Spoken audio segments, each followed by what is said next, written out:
Hello and welcome to the AT&T ThreatTraq for May 31st, 2012.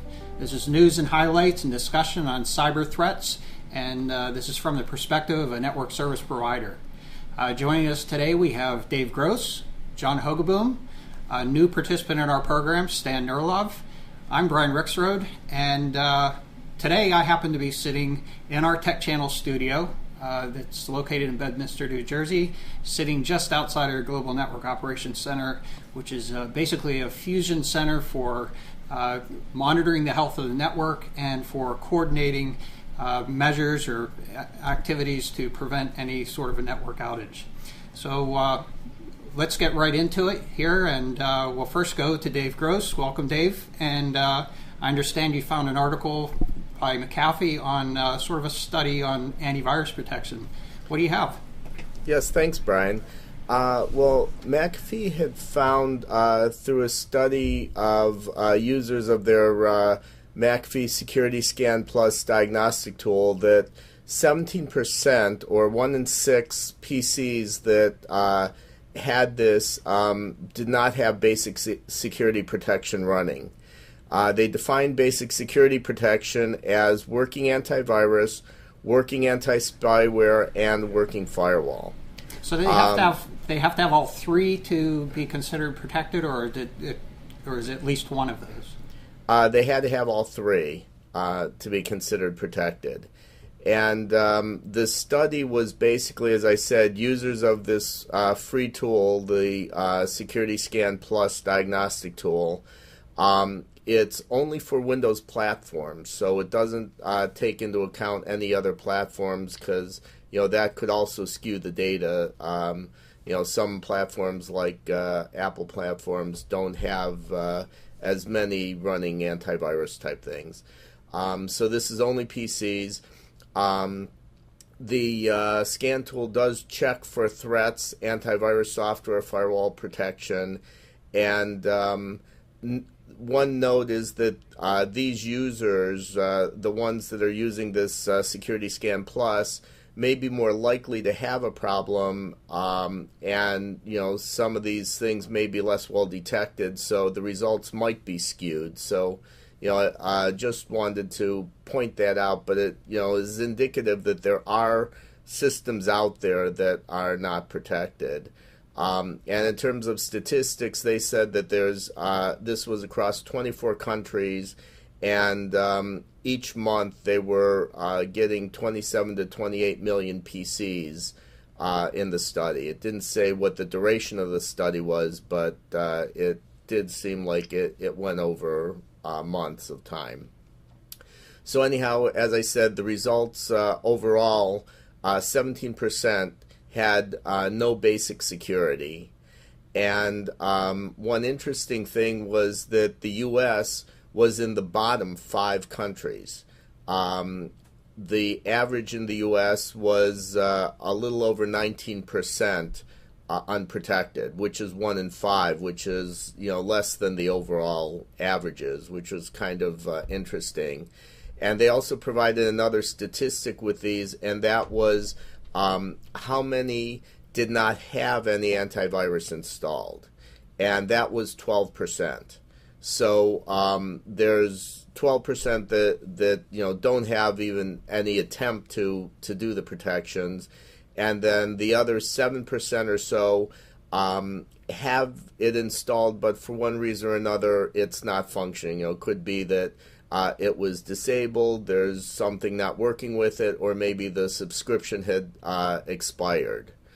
So anyhow, if we look at overall, the best was Finland with 9.7% unprotected, and about of that 6% was had no antivirus installed.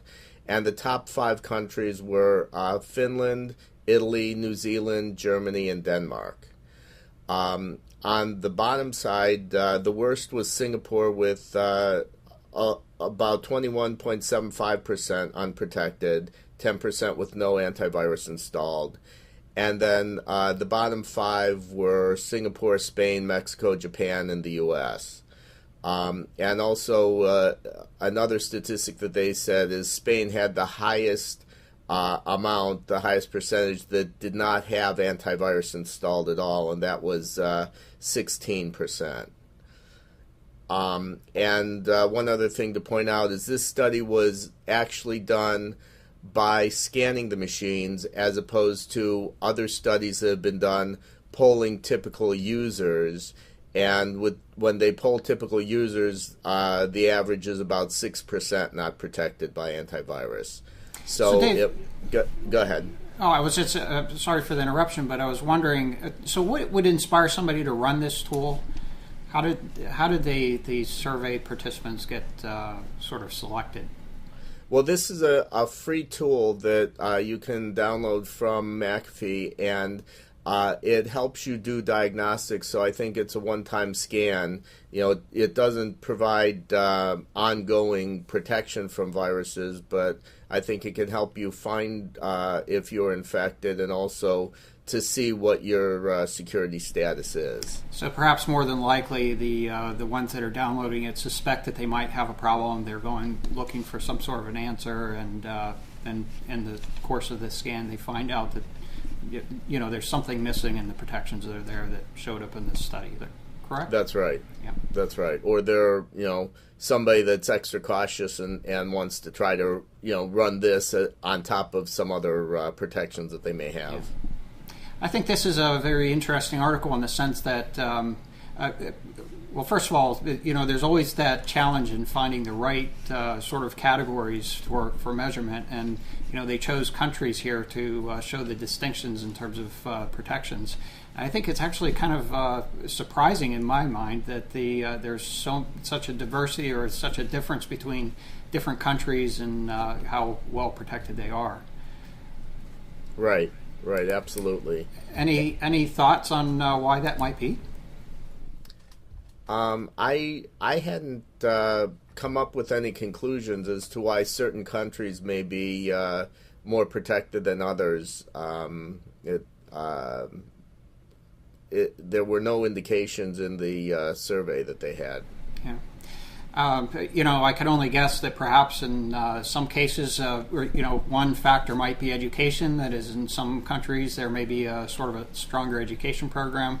I noticed that a lot of them are in Europe, are near the top. That tends to be associated with a more liberal government. So I don't know that necessarily is the influencing factor here, but there apparently are some influencing factors, and it would be probably worth investigating that further to see how protections could be done better. Now, I guess we also had sort of a discussion prior to our session here about whether those measurements that were made are actually good measurements for being protected. That is, certainly there's the intent of protecting a computer by installing antivirus and anti-spyware and a client-based firewall. But the question is that really the most important or the best protection mechanism to have in place? Well, I think that it's a good basic level of protection, and where it may not protect everything. I mean, we've seen a lot of malware where it doesn't initially get protected. Eventually, it'll catch up with the signatures and be able to take care of it.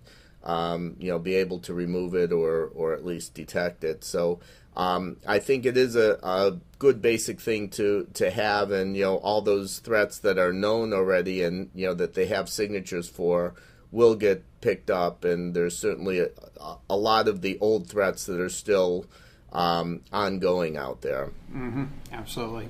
So I think that sort of the main theme, or perhaps the conclusion behind this, is that certainly there are a number of organizations or people that are running computers that don't have the full set of protections in place. Clearly, these are folks that are actually looking, and in fact, the actual statistic is probably higher. That is, there are probably more machines that somebody wasn't even seeking a solution from a security perspective. So. It is important to pay attention to, making sure that there is antivirus on computers, and in fact that it's to date. And you mentioned earlier this is only PCs, so certainly we know that mobility devices are have significantly less coverage in terms of security protections as antivirus detection, for example. So, alrighty, very good. Thank you, Dave. And what we'll do is move on here. There was an article that I found that I found to be sort of interesting. It's from Reuters, and Reuters, I should say, and the title of it is "Energy Assets in the Front Line of Cyber War." This is really alluding to what is typically called advanced persistent threats. You could also call it industrial espionage activity, and the fact that they're sort of singling out this energy sector. I think it's sort of been well understood in the past, and for the most part in the recent past, that defense contractors have been targets, and previously the Defense Department has been a target for these types of attacks. The government in general perhaps has been a target for these types of attacks. But now it seems to have been moving into a broader set of organizations. I believe it to be sort of economically motivated, but this one in particular pulling out, noting energy sector. Now, they also discuss a little bit about here, many people are familiar with Stuxnet, which was a particular APT that was described as targeting centrifuges for nuclear material processing, particularly perhaps targeting those centrifuges that were being operated in Iran. This is actually a little different sense here. I'd mentioned the economic factor, but this is one where they were suggesting that they're not really just trying to gain access to the infrastructure for control of that infrastructure, but perhaps stealing technology or maybe seeking out prospects from an economic perspective. And we have some of our own observations. I think, John, I'll go to you. Would you agree that this is the situation that we've seen as well? Yeah, absolutely, Brian. Most of us on the panel here have worked a lot of advanced persistent threat intrusion cases and investigated them on the behalf of customers. And the energy sector has been targeted for quite a while. I don't know if you remember back probably last year, I think. They actually put a name around it, Operation Night Dragon, which was targeting a lot of the oil energy sectors at that time. Yeah. But we've also noticed, besides just your traditional stuff like coal and oil types of energy producing companies, that some of these alternative sources like solar and wind energy are also very much targeted, specifically lately. So that's an interesting kind of trend. Obviously, energy is an important asset to any developing nation, and looks like that's what a lot of these nation states are targeting in this case. I think you pointed out an article in our own discussions the other day about a particular solar company that was having some pretty difficult economic situation that is, and there have been others as well, even ones that are getting incentives from our government that are having a difficult time competing in the global market, and perhaps associated with some of this type of activity as well, that is loss of technology and subsequently not being able to compete globally. And I guess along the lines as well, we've seen other sectors as well, and beyond the energy sector, financial organizations, legal firms, as well as other sort of raw materials. You mentioned the oil industry, but we've also seen other types of mining industries as targets as well, perhaps prospecting about what the global economic situation might be. Right, absolutely. Mining, pharmaceuticals, chemicals, aerospace, all those types of industries where their research and development takes a really long time, and the result of that research and development realizes products that have very long lifespans. So they're real beneficial industries to target, because now I don't have to do the research, but I can generate products that are going to have a really long lifespan. I'm going to be able to get the most money out of them by selling them. Absolutely. So that's really the industries that we've seen targeted most often. Yes. Right. So, and what you've been concentrating on thus far has been more of the espionage aspect of it, where the attackers are trying to get information. But as you were saying earlier, Brian, with the Stuxnet attack and stuff like that, there's also capabilities to try to infiltrate there and get a foothold in order to cause potential disruption or to be able to get at the control systems. And one of the things that we know in the energy sector in particular is that a lot of these systems there are old, and so the older vulnerabilities work on those systems. So you have to put extra security around them and put extra protections there so that they don't fall victim to that type of an attack. Yeah, good point, Dave. So this is a situation where the advanced persistent threat, this is a case where persistence would be one of the objectives here, not necessarily to steal information, but be able to get inside that hard outer shell and get to that soft innards of the systems that perhaps haven't been fully patched, as you said. So very good point. I would just interject really quickly that Stuxnet seemed to be kind of targeting Middle Eastern states, probably another nation state generated type of malware. And we also recently should give a shout out to Flame, which is another advanced persistent threat, specifically seems to be targeting the Middle East as well. Just kind of came out this past week or so, and a lot of people are analyzing it. It's a lot to analyze, it's a big payload involved, but looks like a very sophisticated kind of one-stop shop kind of toolkit for doing your advanced persistent threat espionage type spying. So interesting toolkit that we should all be taking a look at. Yeah, absolutely, and perhaps we'll have some discussion on that in a subsequent program. All right, very good. Thank you for that discussion. And now we'll move on to our next topic here. This is related to malware analysis and dealing with obfuscated strings in that malware for that analysis. And we're introducing Stan Nurilov. He's a member of our analysis team here. Stan, tell us a little bit about what you do and what it is that you have to talk with us about today. Well, hey guys. First of all, I'd like to thank you for letting me be on the show. It's a great pleasure to join you. Glad to have you here. Thank you. Well, I'm a security analyst here at AT&T, and we do a lot of things as security analysts, but the things I focus on mostly is reverse engineering of malware and also doing analysis of network flow activity.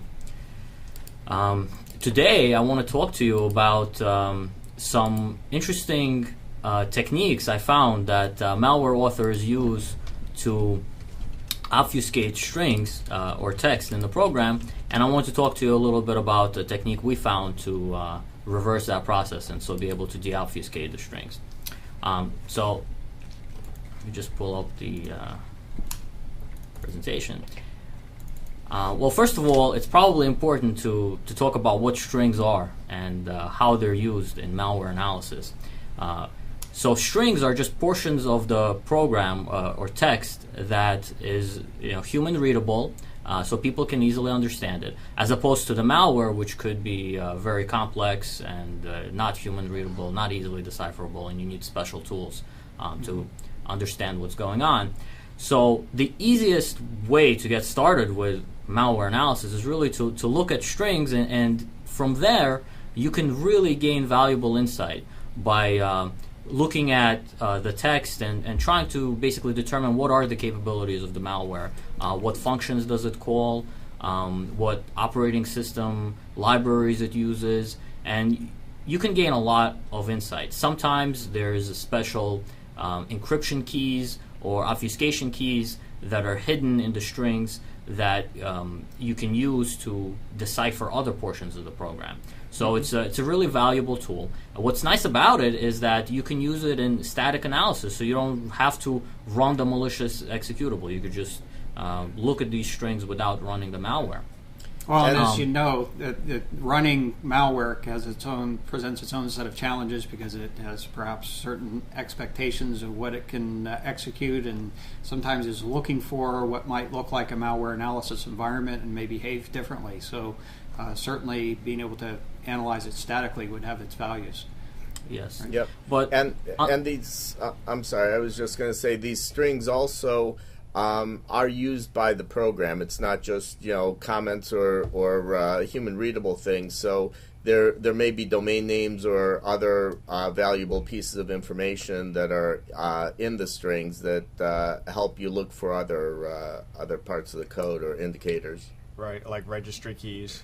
Yes, files. Those are very good points, actually. Yes, so there's lots of valuable insight that can even help you as you do more advanced analysis techniques.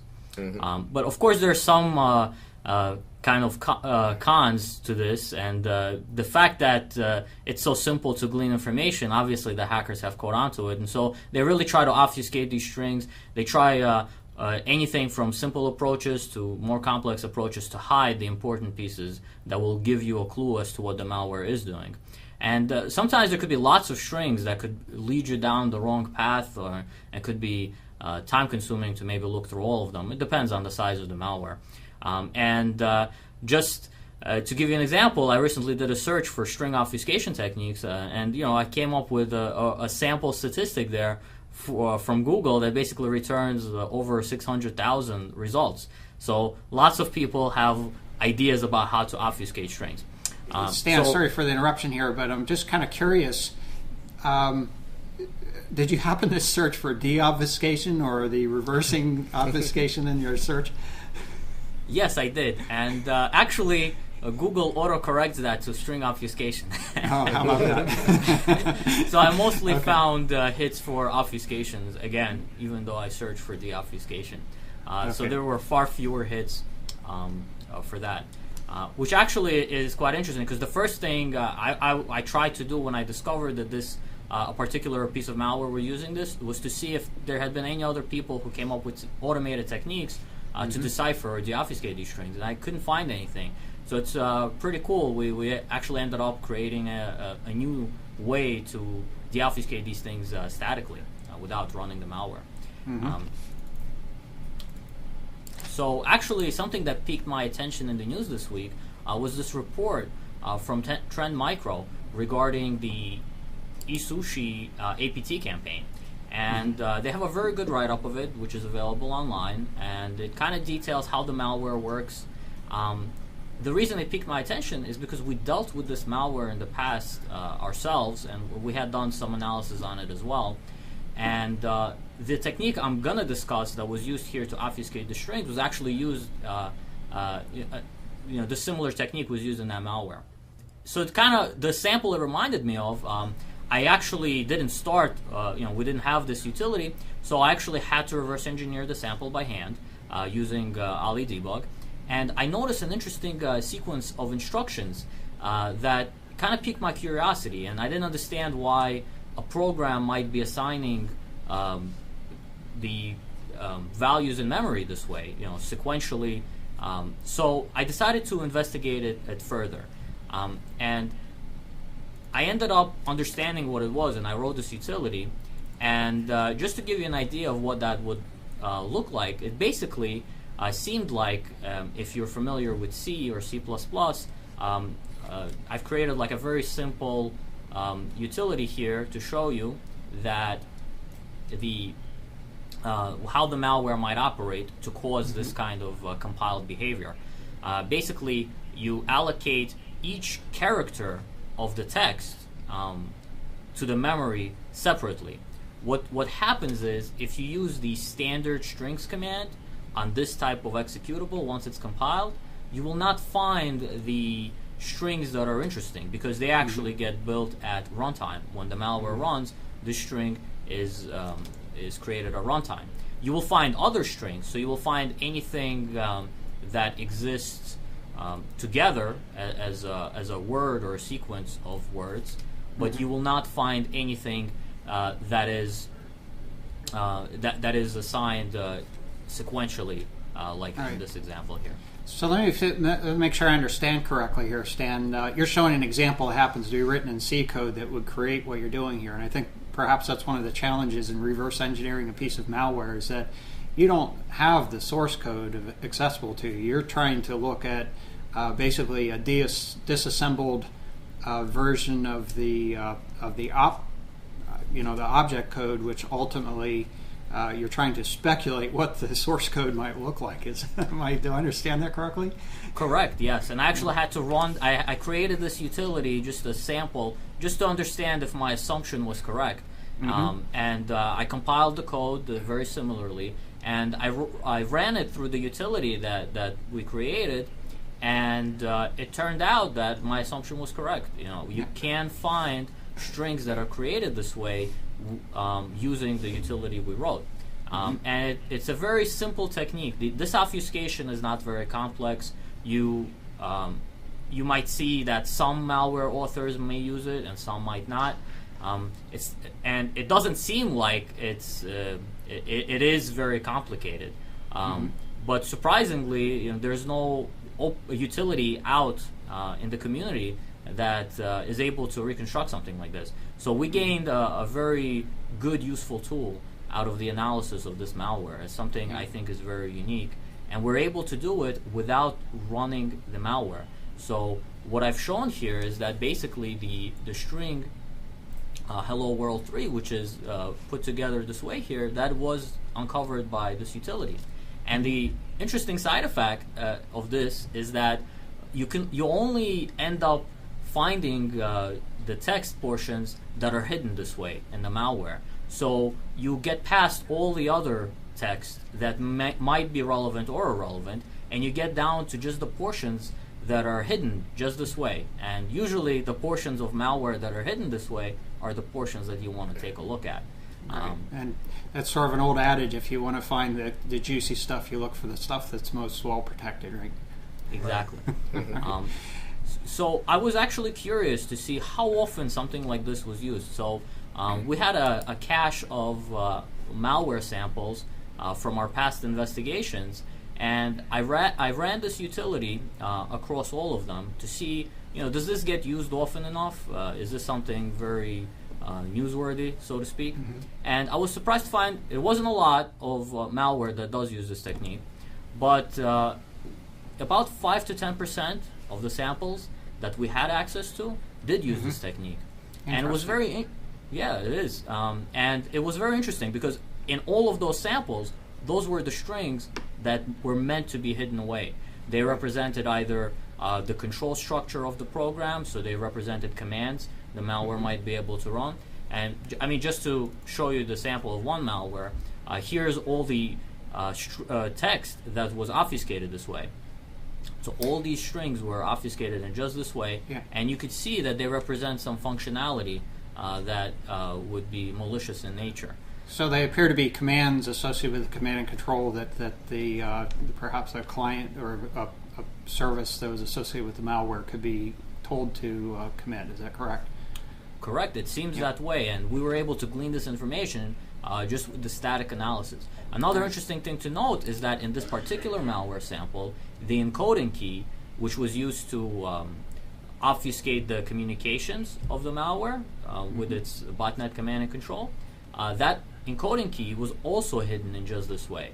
Right. And by having this utility, we're able to run it against the variants of this malware, and we get all the different keys easily without having to reverse engineer every single variant. Now it looks like one of the command. It looks like one of the command examples that in this particular one of the commands in this example that you showed here is DOS, which obviously that's one of the things we want to be concerned about with tools. Is DOS is often used as a denial of service. Correct. This is usually we see this a lot. That acronym, right? To use. I'll tell you what. Since it is an advanced persistent threat type of Trojan, this one, I'm more concerned about the put, get, and run ones here. Right. That's a good. Because that would indicate there's probably some exfiltration command structure in there as well. Yeah. Interestingly, you mentioned the APT aspect of this. I think it's probably important to realize that advanced persistent threat doesn't necessarily mean terribly sophisticated. At least our observations have been they use some pretty good tricks, and the tricks are intended to do only what is necessary to to be able to achieve their objectives. So the fact that they're not doing any real sophisticated, or at least that they're using not particularly sophisticated obfuscation here, doesn't necessarily mean that they don't have the capability, but it also doesn't mean that it's not an advanced or persistent threat that's involved. Right, and that's a very good point. Right. I mean, as long as what they're doing works, then there's no incentive to have them change it. Okay, let's move on to the malware spam report, sort of a regular segment of the program. And John, what can you tell us about malware spam? In fact, can you sort of start out with a short introduction of what this malware spam report is? Sure, absolutely, Brian. So this is something we cover, or we try to cover every week. And basically what this is what I call the unsolicited bulk email report, also known as the Spam Malware Report. And basically what this is on our att.net and bellsouth.net services, we have a bunch of basically fake probe accounts set out there. And they're not meant to actually receive any real email. Nobody should really know about them. We kind of seed them out into the world, but they're not really used by real people. So if any email arrives at these email addresses, these probe accounts, we know that it's an unsolicited email that we did not ask for because it's not attached to any real person. So what we do is we collect all those together and we analyze what we collect in there and see what kind of spam is being pushed out on the internet, and there's a lot of mix of various types here, which we're going to cover. So hopefully that explains how we collect I think this so. information. I guess if I understand correctly, this is sort of an industry practice that's used in helping to protect against spam activity, but I guess the thing that's perhaps a little different here is the fact that you're generating some reports and focusing in on the malware aspects of it. Is that correct? That's right. So we'll go over the numbers really quickly. This is kind of the first high, the 30,000 foot view of what we actually saw in the past 7 days. And in general, we saw about almost 1 million spams came in to the various probe accounts that we have. Of those, I kind of break them out into two groups. There's the spams that have attachment, or there's the spams that do not have any attachment in the email, and then there's ones that do have attachments. So the ones without, most of them fall into that category, about 970,000 or so. And they turn out to be usually just your general spam. They're trying to sell you some product or service, or you got your 419 scams where you are due to inherit some, millions of dollars from some Arabian prince or something. And then we have a bunch of phishing scams and other indeterminate type ones in there.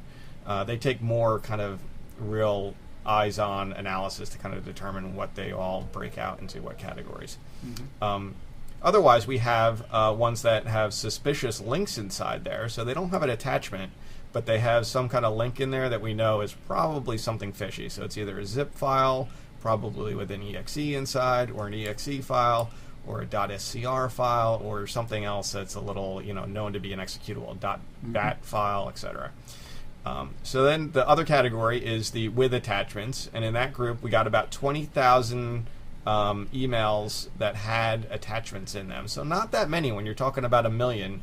Only about 20,000 or so actually had attachments, and only 3,735 of them were actually unique attachments when you check out the MD5 sums of them. And of those 3,735 unique ones, only 510 of them were blocked because they were known to be malicious. Mm-hmm. The antivirus engine inside our email gateways detected that. As Dave talked about earlier in the program, with the antivirus, it's kind of a game of catch-up. So when these spams first start coming out, a lot of the antivirus engines that we run don't have signatures for that. As the course of the day goes by, they'll usually get a signature, and then they'll start blocking them. So we kind of get a mix. You'll see a little bit where some of the subjects that were ones that were blocked also show up as unblocked, and that's because it kind of got through initially under the unblocked phase, and then they got a signature, and then they started blocking them. Yeah, so perhaps this points out that in the context of detecting malicious attachments, it just sort of shows that antivirus is an important aspect of a protection strategy, but it's not sufficient entirely. Yep. the best thing to do is be mindful of when you open email. Don't open emails with attachments from people you don't know. That's the basic gist there. Yeah, and even some from people that you do know, because there have been situations where malware will send it using your address book. Yeah, absolutely. Yep. So when we look at the kind of chart, a breakdown of what types of attachments we saw, most of them fell into the RTF, .doc, .pdf kind of format. A lot of those are these 419 scams, just general spam, etc. Some are malicious. There's a few in there. These formats can be embedded with executable type content in them, or exploits to trigger an executable to run. The zips are ones that we would be most interested in. The exes, some of these other ones like .scr. That's probably the most that we would be mostly interested in as being executable that we'd want to take a closer look at. Yeah, I guess we have seen cases where scripting language in Word files, or as well as PowerPoint file, or actually more recently, I guess we've seen cases with Excel spreadsheets that scripting language is used as a means to help convey exploits as well. Yep. Absolutely. So when we look at the emails without attachments in them that are just our general spams, you see a lot of common things that nobody really wants these. They're trying to sell you something, check your credit scores, get a free credit score report, health coverage real cheap. You can get some new security cameras, just a bunch of things that probably nobody wants. Learn if hair restoration is right for you. I'm going to check into that one a little later. But in any event, let me know how it works out, John. Yeah. John, are you saying it's right for me already? That's right, Brian. I'll pull it up for both of us, just in case. We might want to check that one out. In any event, these are ones that are there's probably nothing really malicious other than the fact that it's a junk email that nobody wants.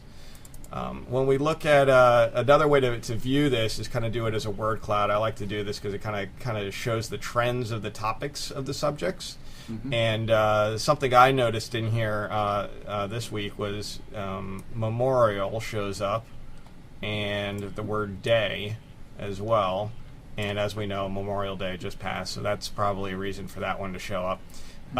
Free usually shows up as one of the largest ones because more often than not, they're trying to give you something free. Credit as well to do your credit reporting, which we had just talked about. But these are the common types of topics, and if you kind of sit and stare at this, you kind of find some interesting patterns in here. Right, and the larger the font, the more frequently it occurs. Right. Good point. That's a good observation, Dave. That's correct. Yeah, actually, so free was the most common one. Yeah, I was kind of curious. Is there an inverse for this so that you can make the largest font the most infrequent ones? I'm not sure if that would be useful for this particular analysis, but it would be an interesting sort of twist on things. We could try that. I might try that next week, and we'll see what we see. Okay. Another interesting thing might be to look at the different categories and see what kind of words appear bigger in those different categories. Like for the spam, it looks like saving money and getting something for free is a big deal, but I'm curious to know what words appear in the things with attachments, where the malicious attachments are. That's good point. We might take a look into that next week. So in the terms of the emails without attachments that have links in them, so they might have some kind of text and a link pointing you to someplace. One thing we've seen a lot recently is the past couple of weeks, and I'm having trouble deciphering the text of this, but it's an Arabic in origin type of spam. It's got a bunch of links to Arabic religious texts at the beginning, but then it goes into a bunch of other links that are malware. We analyzed a whole bunch of them. There's a bunch of variants of different forms of malware, which is curious. In any event, not quite sure what's going on with that one, but that one's still the heaviest of the ones with suspicious links inside. And then there's some others that kind of slip through here. This TT slip for payment, 23,900, pointing to an executable out there on the internet. That's definitely malicious, and we're going to see that actually a little bit later on because it came in some attachments, I think, as well as another form. In any event, these are some topics that you'd want to look out for in this subject line, or these URLs would be ones that would be something you want to be wary of. So in terms of now, we looked at the ones that didn't have any attachments in there. These are ones that did have attachments, the spams. So these are definitely of more interest. And when we look at ones that were actually blocked by our antivirus engine, we see that Smoller accounts for the majority. He's got the lion's share of the activity here at 83%, followed by Dromadon, which is 11%. And then you've got a lot of these other little slices here that are accounting for 2%, 1%, or even just fractional. I'll point out Zbot, which is Zeus. That's a financial banking Trojan that's been out there for a long time. Microsoft actually did a pretty big shutdown operation of that, but there's still pockets of it that have kind of been reappearing over time here, because it is a toolkit that's kind of freely available now that a lot of people use to start up their own botnet. Right, and it also steals passwords too, right? Yeah. Yes, it's a password stealing piece of malware. Originally started as a banking type Trojan. They were really stealing your passwords for your bank accounts, but it's kind of evolved into being used for all kinds of services.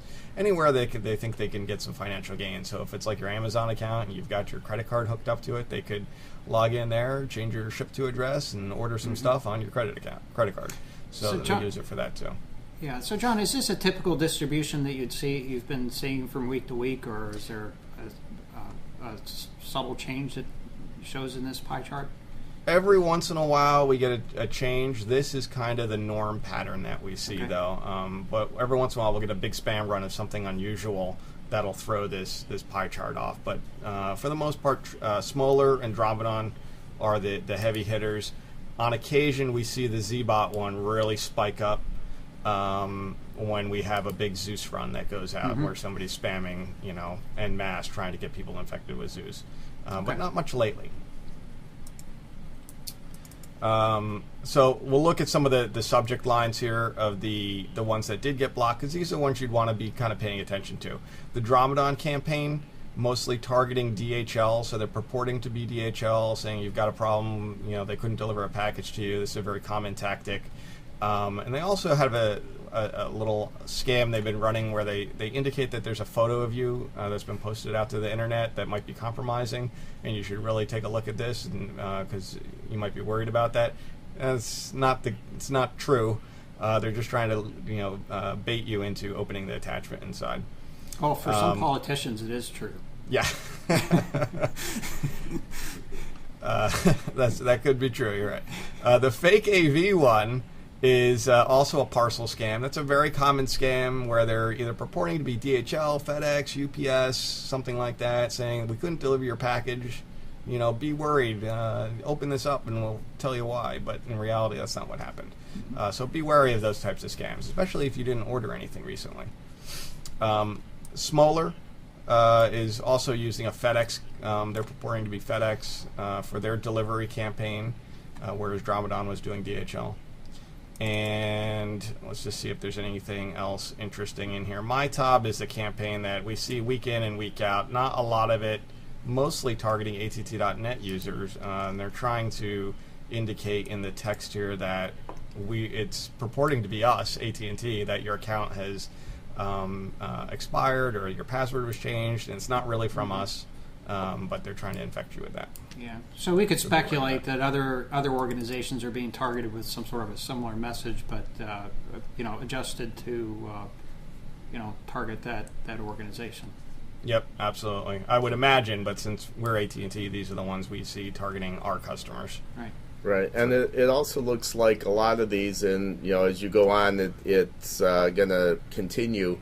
Have to do with delivery type of things, and with a lot of online shopping and that sort of thing, that's going to continue and probably get worse.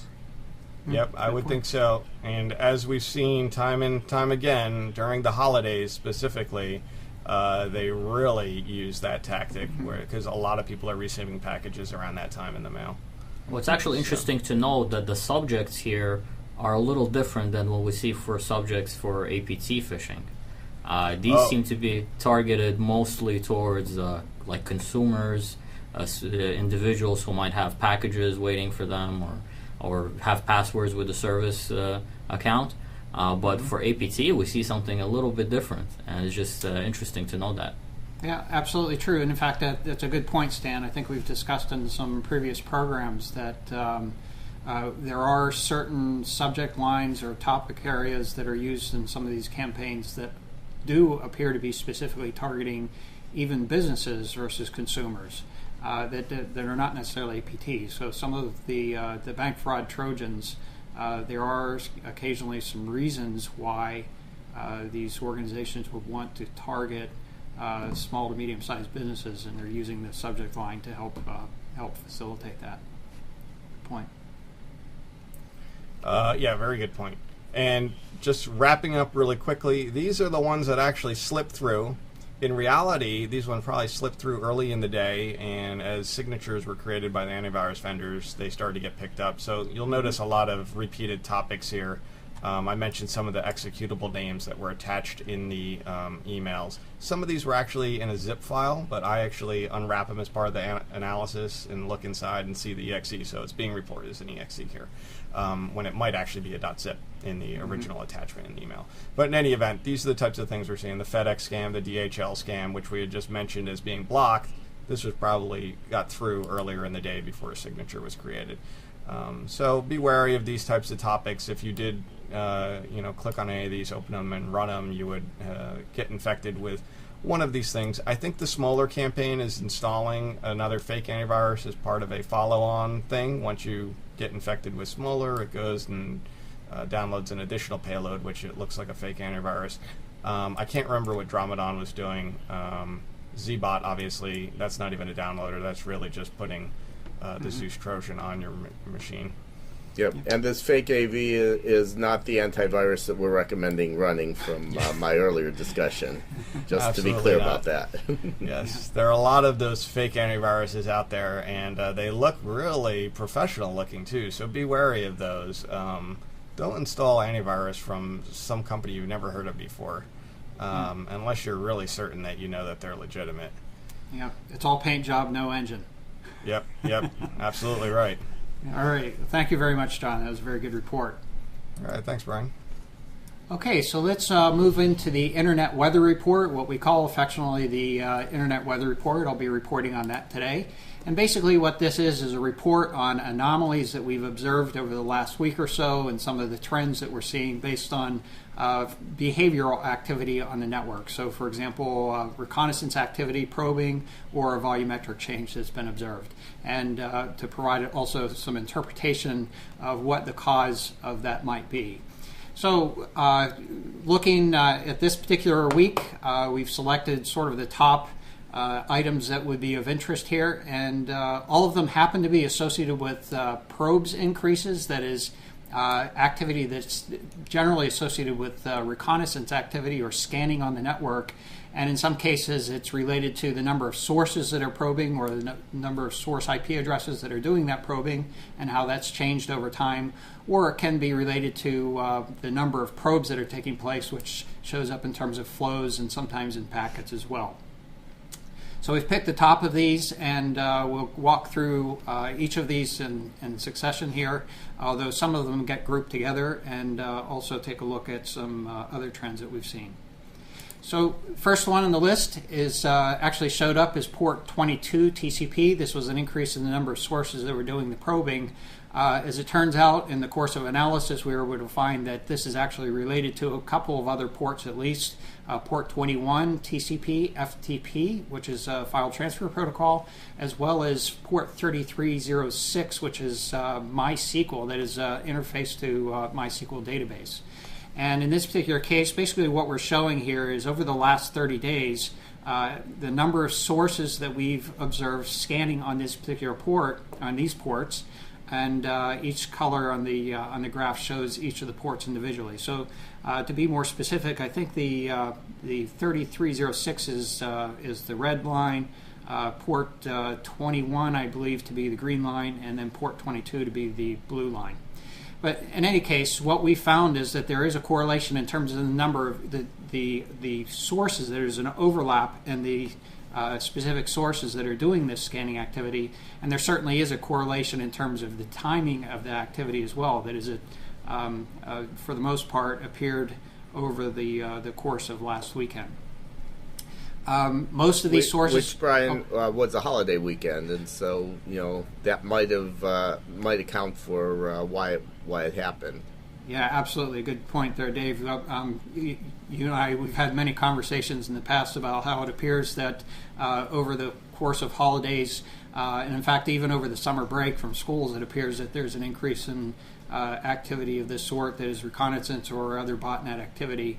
We're not exactly sure why, but it seems like perhaps that might be a summer job for some folks. So in any case, most of the sources that are doing this particular set of probing or participating in this activity, we're showing the number of sources that basically account of the number of sources that are doing this probing in this graph, by the way. Most of these sources were in China, and followed by, that is, to a lesser extent, there are participants from the United States as well.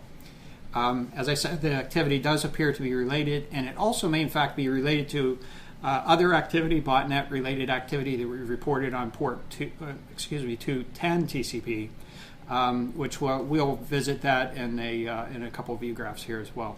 Right, and one other thing, in looking at these ports, it looks like once they find active sessions where these ports are being used on some end machines, the next part would be password guessing, because all three of these require passwords to get into the access of the tools there. Yeah, actually, very good point there, Dave. Thank you for that. Many times we have been observing that they may not be attempting some particular network exploit, so a patch system doesn't necessarily protect you. You have to have good passwords in that case. And then we've seen varying complexity in terms of the types of password guessing they're doing.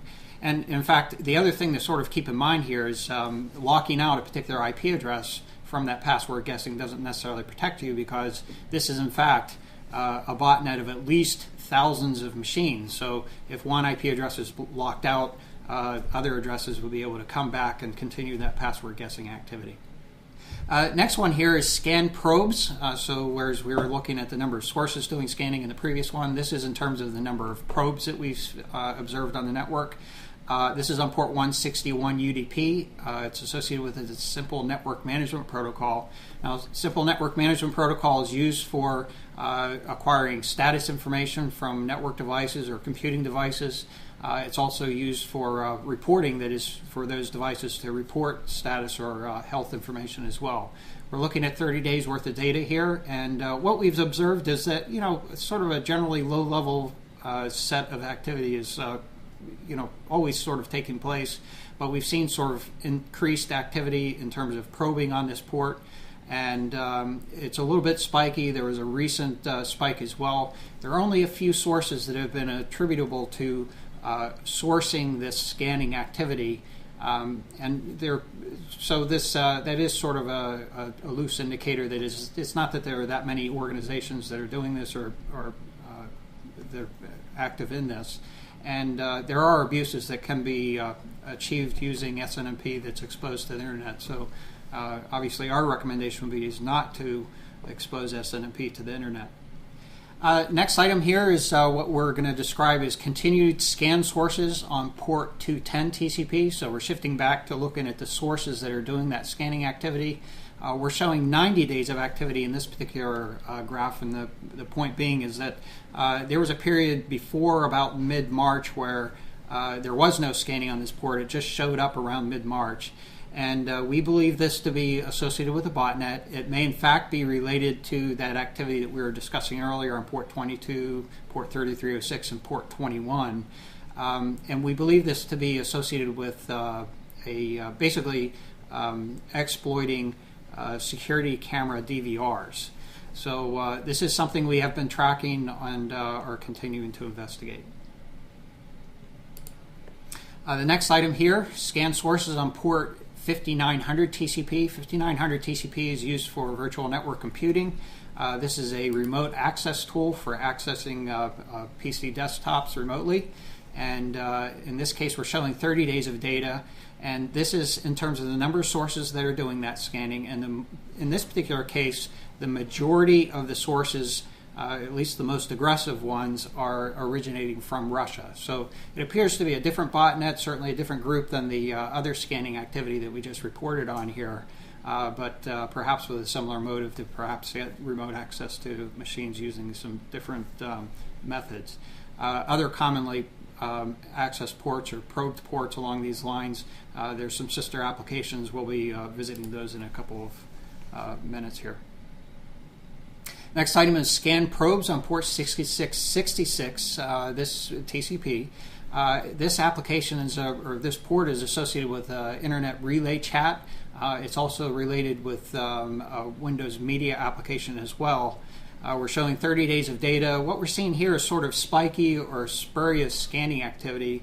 It's associated with several sources from China, all of them from China.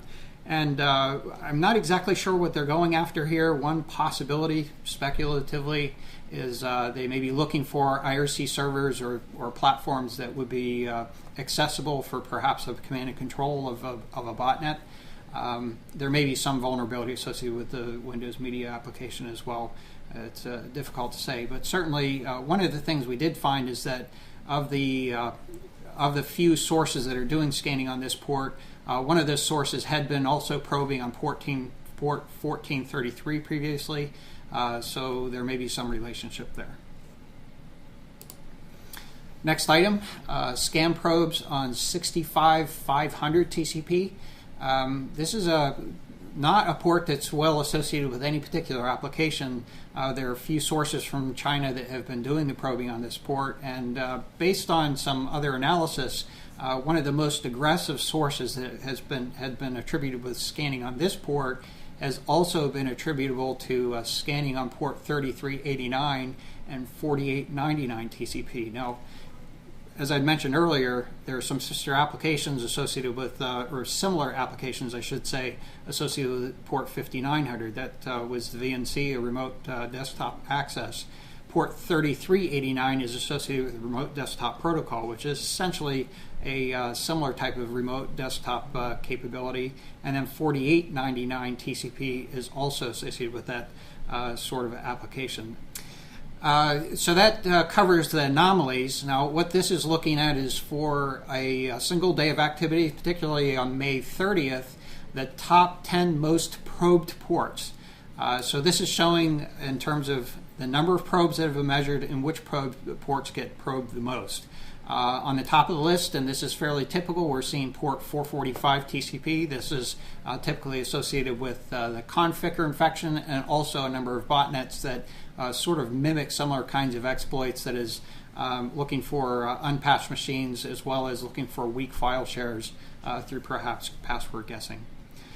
Second one here is port 1433, as we had this is associated with the Microsoft SQL database, and as David pointed out earlier, oftentimes what these types of probes are doing is looking to do password guessing as well. We have a few others here that are typical on the top of the list. This ICMP type 0 is generally not associated with malicious activity, although it can be buried in there.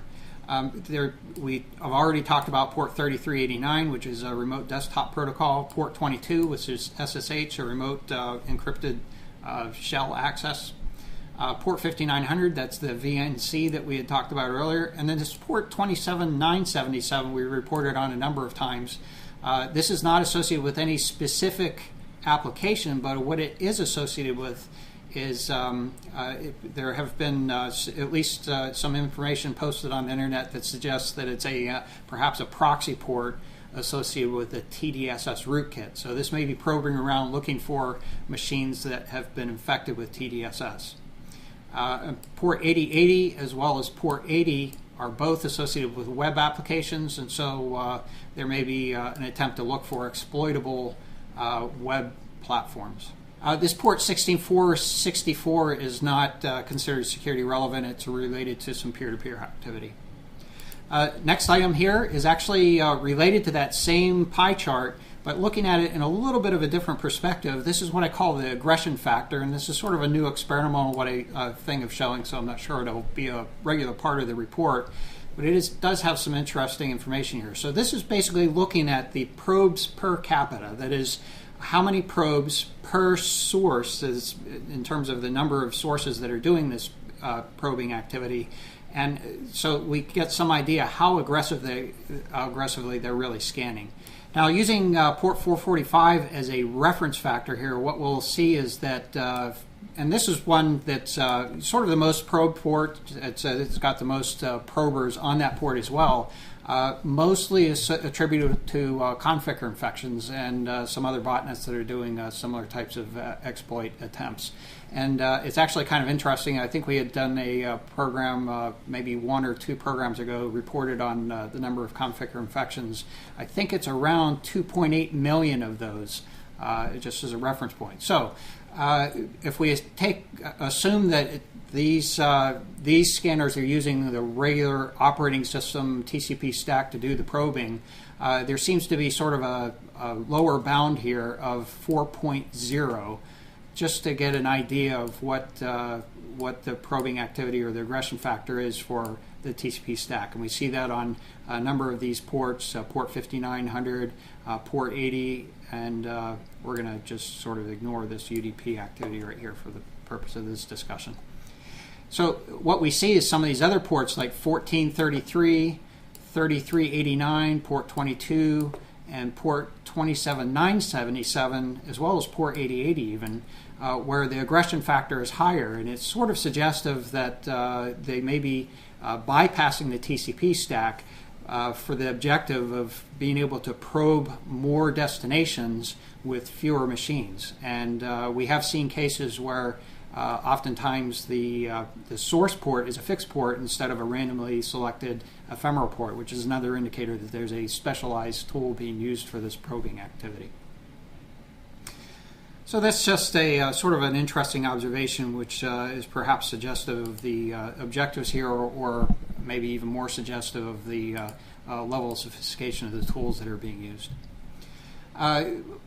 Last but not least, let's take a look at the most sources probing. So this is taking a look at what the distribution of top ports are being probed in terms of the number of sources that are doing that probing activity. As I had mentioned, configure infections is attributable to a large number of the probes that are out there on port 445. This is actually specific variants of configure, in fact, but that is far and above the other ports. Others that show up here, port 23, we talked about port 22 earlier, that's SSH or secure shell. Port 23 is associated with Telnet, which is the unencrypted version of the same. We see port 8080 TCP, port 3389. We've talked about those. Port 16464 is not security related, as well as port 3074 and port 27015. Those are not considered security related. We've already talked about port 210 TCP, which is a small portion of this. And last but not least is port 1562 TCP, which is associated with an application called pconnect manager, and that seems to be related to a database access from PHP. So with that, I think that covers the end of the report here today. Any last comments from the group? Brian, I did have a question to try to relate this view graph to the previous one. I notice here that the port 445 has the most sources, but it's not the most aggressive as in the previous graph. Does that go back to the optimization that maybe somebody has a smaller botnet and they're trying to use the they have less sources probing, and then they are more aggressive in their probing from those fewer sources? Is that a fair assessment? That's sort of correct. So if we were to take those two pie charts and lay them on top of each other, that would effectively give us our aggression factor. So in this case, we have lots of sources that are doing the probing, but when we looked at the previous pie chart, it did not attribute to the most probes, and that is because, as we had observed in the aggression factor, port 1433 has almost as many probes, but again, looking at it doesn't even show up in the top 10 in terms of the most sources doing that probing. and that is because this port 1433 has a much higher aggression factor. Good question, Stan, and thank you. That hopefully provides a little bit of clarification on that. So with that, I want to first thank everybody for joining us here for the AT&T ThreatTraq. Thank you, Dave, John, and Stan for joining us. And in the meantime, if you can find us on the AT&T Chat channel. You can find us on YouTube as well as in audio format on iTunes and FeedBurner. We'll be back next week. I'm Brian Rexroad, and until then, please keep your network safe.